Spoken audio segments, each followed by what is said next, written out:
वजीर-ए-आज़म शहबाज शरीफ ने मुल्क को दिवालिये से बचाने का क्रेडिट इत्तेहादी हुकूमत और मुल्की इदारों को दे दिया। चश्मा 5 न्यूक्लियर पावर प्लांट के संगे बुनियाद की तकरीब से खिताब में उन्होंने वाज़ेह किया कि हुकूमत और इदारों की अनथक कोशिशों से सी पैक मंसूबे भी दोबारा भरपूर तरीके से शुरू हो गए हैं।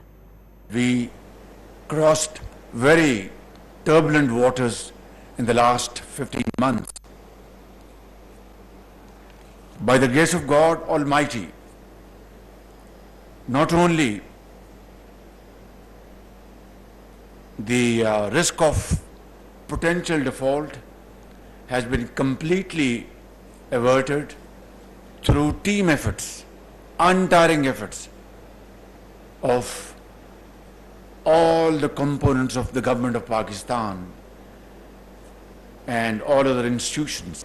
After a pause of many years,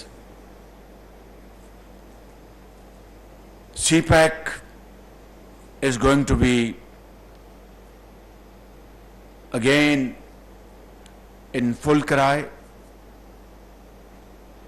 and it goes to the credit of this coalition government